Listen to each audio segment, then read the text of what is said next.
మీ ఎలాంటి వ్యాపార ప్రకటనలకైనా వెంటనే మా ఛానల్ సంప్రదించండి. నమస్తే. ప్రస్తుతం మన స్టూడియోలో ప్రముఖ ఆధ్యాత్మికవేత్త, జ్యోతిష్య వాస్తు పండితులు, లలితాదేవి ఉపాసకులు బ్రహ్మశ్రీ నానాజీ పట్నాయక్ గారు ఉన్నారు. గురుగారితో మాట్లాడదాం. నమస్కారం గురుగారు.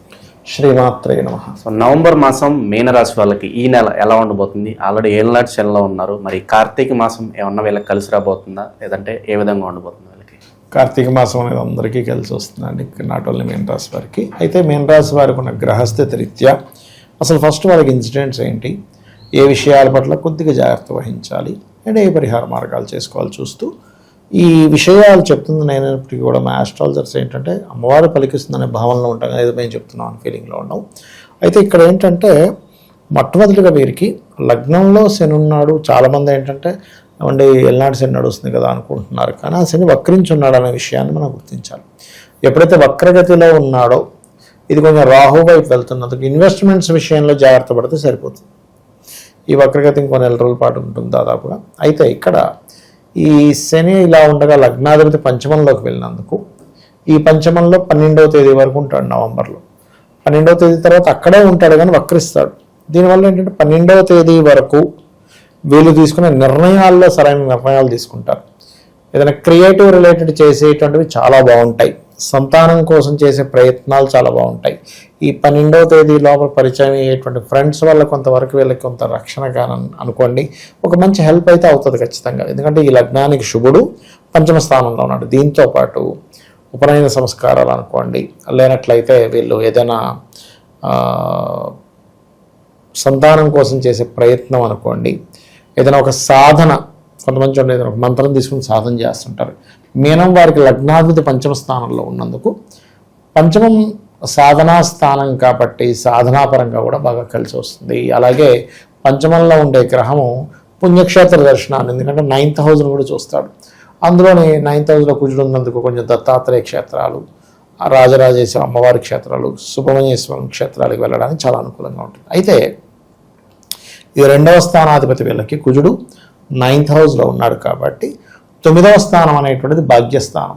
కాబట్టి ఏంటి, వీళ్ళకి ప్రాపర్టీస్ మూలంగా ఏదైనా ఒక భూమి అమ్మడం మూలంగా, లేకపోతే తండ్రి గారి ప్రాపర్టీ ఏదైనా పొందడం మూలంగా, అయితే తండ్రి గారి ప్రాపర్టీ పొందడం కంటే కూడా ఏదైనా వీళ్ళకి ఏదైనా ల్యాండ్ పరంగా వచ్చే యోగాలు ఎక్కువగా ఉన్నాయి. ఎందుకంటే ఇక్కడ 12లో మరి రాహు ఉంటూ శని ఉన్నాడు కదా, కాబట్టి తండ్రి ప్రాపర్టీ విషయంలో ఏదో వస్తుందని పెద్దగా ఎక్స్పెక్టేషన్స్ పెట్టుకోకూడదు. కాకపోతే వీళ్ళకి ఎప్పటి నుంచో పలానా విదేశీ అవకాశం వస్తే బాగుంది అనుకునేటువంటి వారికి 1, 2, 29, 30 తేదీలు చాలా అనుకూలంగా ఉంటాయి చెప్పాలంటే. కాకపోతే 3, 4 తేదీలు మాత్రం ఎట్టి పరిస్థితుల్లో వీళ్ళెవరికైనా మనీ ఇచ్చే విషయంలోని, ఏదో లాభం వస్తుందని కొన్ని ఆశలతో ఏదో చేసేటువంటి విషయంలో కొంత జాగ్రత్తగా ఉండాలనేటువంటిది మాత్రం చూపిస్తుంది. కాకపోతే ఈ ల్యాండ్స్ విషయంలోని, తండ్రి గారి విషయంలో కొంత ఘర్షణ వాతావరణం మాత్రం ఉంటుంది. ఎందుకంటే ఇక్కడ 2 డిఫరెంట్ యోగాలు ఉన్నటువంటి, అంటే డిఫరెంట్ ఎనర్జీ గ్రహాలు 2 కలుస్తున్నాయి భాగ్యంలో. భాగ్యం అంటే తండ్రి స్థానము, గురుస్థానం. కాబట్టి ఏంటంటే కొంచెం గురువులకి తండ్రికి వీళ్ళతో తెలియని చిన్న అగ్రెసివ్, కొంచెం వాళ్ళు వీళ్ళ మీద కొంచెం అగ్రెసివ్ నేచర్ చూపించడం. అదీ కాకుండా 17th నుంచి కుజుడు అక్కడే ఉంటాడు 1వ తేదీ నుంచి, కాబట్టి 17th నుంచి రవి కూడా చేరుతున్నాడు.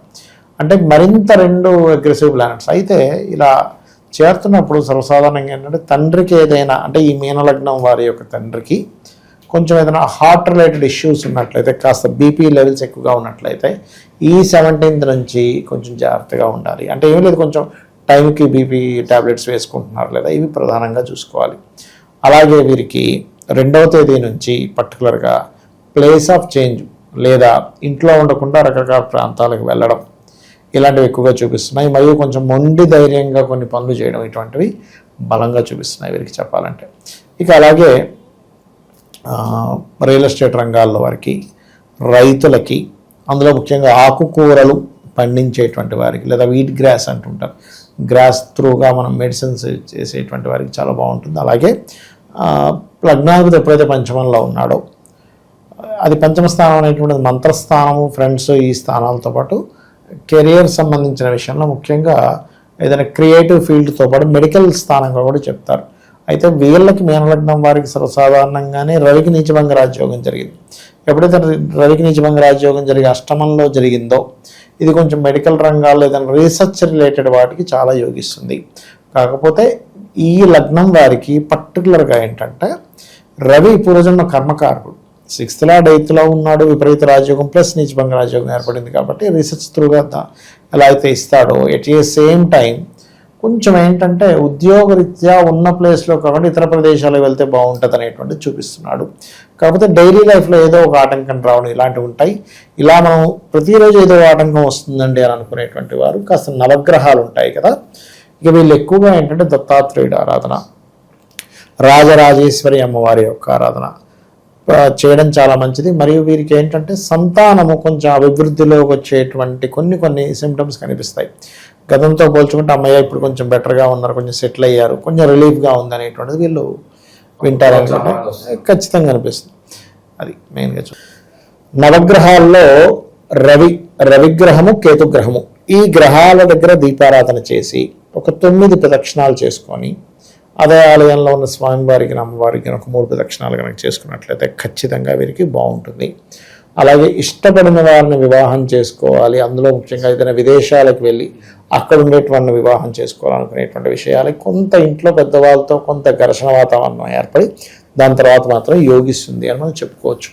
ఇక అలాగే కెరీర్ పరంగా అయితే సాఫ్ట్వేర్ రంగాల్లో ఉండేటువంటి వారికి కొత్త ఉద్యోగ అవకాశాలు వస్తాయి. సాఫ్ట్వేర్ రంగాలు అలాగే మనకి ఆన్లైన్లో ఏమైనా నేర్పిస్తుంటారు, ఎందుకంటే 10th లార్డ్ ఎగ్జాల్టెడ్ పొజిషన్లో ఉన్నాడు కాబట్టి మొదటి 12 రోజులు వాటికి చాలా బాగుందని చెప్పుకోవచ్చు. మరియు రియల్ ఎస్టేట్ రంగాలు ఇంకొంచెం లాభాలు అనేవి 12వ తేదీ నుంచి పెరుగుతాయి రియల్ ఎస్టేట్ రంగాల్లో ఉండేటువంటి వారికి. అలాగే ఇంకేదైనా కొత్త కోర్సెస్ చేద్దాం అనుకునేటువంటి వారికి, గృహము వాహనం కొనుగోలు చేద్దాం అనుకునేటువంటి వారికి కూడా 12వ తేదీ తర్వాత చాలా బాగుంది.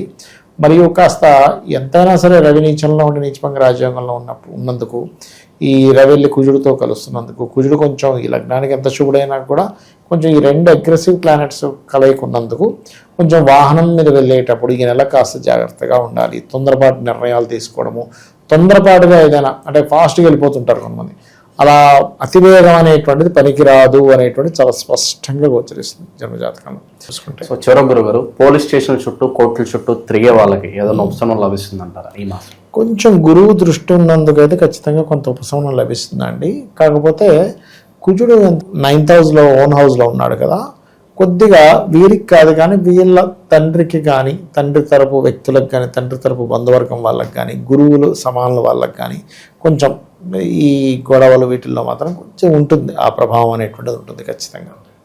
విశేషంగా కార్తీక మాసం కాబట్టి మీనరాశి వాళ్ళకి అందులోనూ ఏళ్ళనాటి శనిలో ఉన్నారు, ఏదన్నా పరిహారాలు ఉంటే చెప్పండి. మీరు చాలా మంచి పాయింట్ అడిగారు, ఎందుకంటే ఏళ్ళనాటి శని చాలా ముఖ్యమైనటువంటి అంశం ఇది. వీళ్ళు దీంతో ఎక్కువ సఫర్ అవుతుంటారు కాబట్టి నెయ్యి ఉంటుంది, ఆవు నెయ్యి అంటారు. ఆవు నెయ్యితో కార్తీక మాసం అంతా కూడా దీపం పెట్టడము, గోశాలకు వెళ్ళి గోవులకి బెల్లము అంటారు, బెల్లము తినిపించడము, అలాగే ఆవు నెయ్యిని స్వచ్ఛమైన ఆవు నెయ్యిని ఏదైనా హోమం జరుగుతుంటే ఆ హోమ సామాగ్రి అక్కడికి వెళ్ళి, ఎందుకంటే ఎప్పుడు కూడా ఏళ్ళనాటి శని అనుకోండి, అర్ధాష్టమి శని అనుకోండి, అష్టమి శని అనుకోండి, ఇవి నడిచేటప్పుడు ఒకటే గుర్తుపెట్టుకోవాలి, వీళ్ళకి ధనం ఉందా హోమాలకు అటెండ్ అవ్వాలి, లేదండి నాకు అంత డబ్బులు లేవు, హోమం చేసే దగ్గరికి వెళ్ళి మీరు 2 కర్ర ముక్కలు ఇచ్చినా కూడా మీకు అది ఏళ్ళనాటి శని ప్రభావం తగ్గుతుంది. అలా కాదండి అది కూడా ఇవ్వలేను, నేను ఎక్కడో సౌదీ కంట్రీస్లో ఉన్నాను, అక్కడ గుడి ఉండదు, గోపురం ఉండదు, ఏముండదు అనుకుంటే కనీసం ఓం అనాకలిత సాదృశ్య చుబుక శ్రీ విరాజితాయే నమః చేసుకొని చాలా మంచిది. ఓవరాల్గా మీనరాశి వాళ్ళ పరిస్థితి ఈ నవంబర్ మాసం ఏ విధంగా ఉండిపోతుందో చాలా బాగా ధన్యవాదాలు. శ్రీమాత్రే నమః.